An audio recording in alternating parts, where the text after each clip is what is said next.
Hello, everybody. Welcome back. We're going to be talking about protists. Yeah, protists. Protists are considered the misfits. They're not bacteria, they're not animals, they're not plants, and they're not fungus. So it's got to be an organism that it's going to go in its own category. We're going to go from this slide, all the blue slides that we're going to work on today. So this is considered kingdom protista is the Latin way of saying it.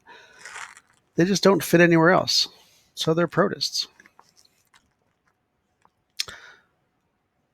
So characteristics of protists. Mostly single-celled, but some can be made of more than one cell, multicellular. They're eukaryotic. Eukaryotic, as you might remember from the fall, when we talked about cells, there's organisms or cells that have a nucleus. So protists have the ability to obtain energy or to get energy. One of those ways is they're a producer, which they can make their own food.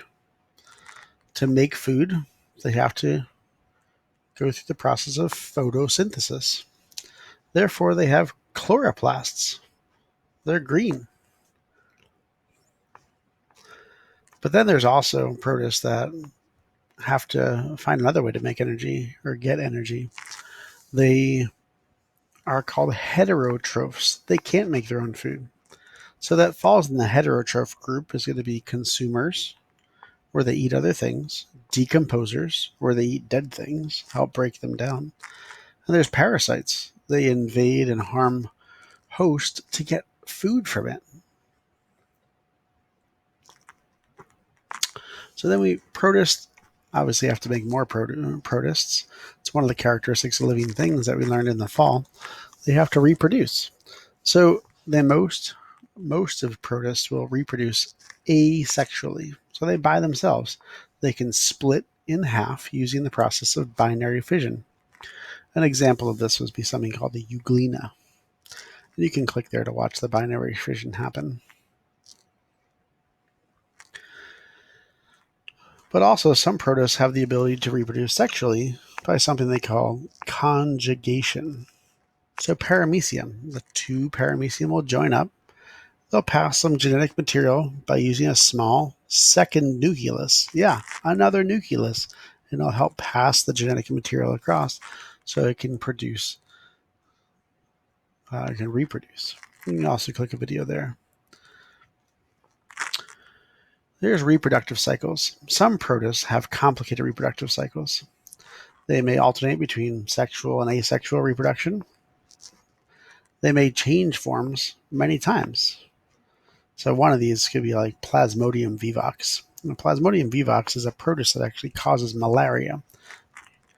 Malaria, which we're going to learn about here in a second.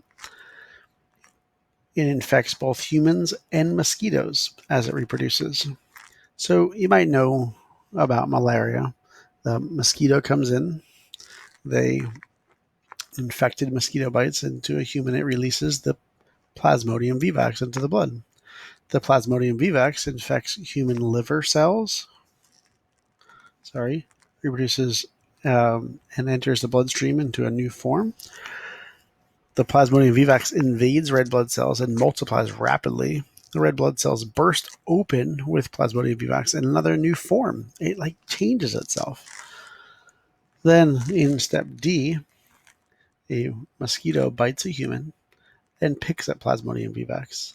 And then it continues. In the mosquito, the Plasmodium vivax matures into an original form. And the cycle then repeats. So it's just a constant cycle traveling around. We don't necessarily have malaria here in North America, but in other parts of the world, it is a bigger problem. All right, that brings us to the end of our presentation today.